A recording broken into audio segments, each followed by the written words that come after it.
Ayun nga mga kalingap, ilalabas natin ang katotohanan sa Jomcar. Makikita naman natin na sa latest episode ng Jomcar ay inalayan ng date ni Jomar si Carla.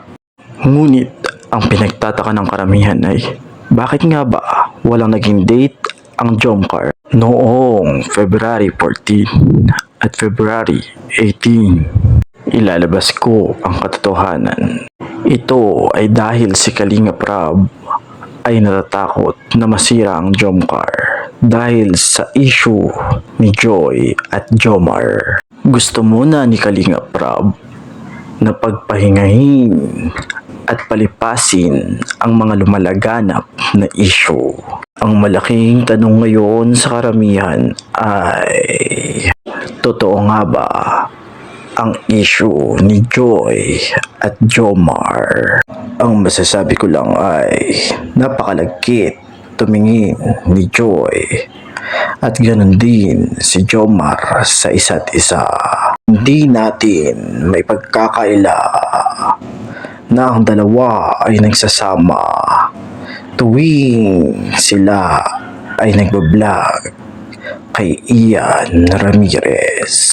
Makikita natin dito na niyakap ni Jomar si Carla dahil walang sincero, puro lamang script. Sa tingin nyo nga ba, hanggang kailan nga ba nila mapagtatakpan si Joy at Jomar? Hindi ako naninira. Ang sinasabi ko lamang ay katotohanan. Dito sa parteng ito, makikita natin na sinabi ni Carla na meron ngang pag-asa si Jomar sa kanya.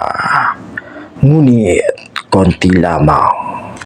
Kung mapapansin natin ay merong cut ang video noong tinanong ni Jomar si Carla kung meron nga ba siyang pag-asa.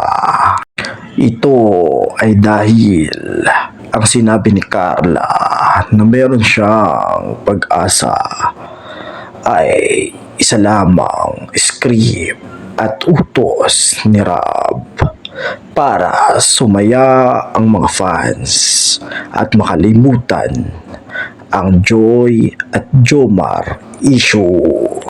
Ako ay sinasabi ko lamang ang aking nakikita at nalalaman. Kayo na ang bahalang humusga.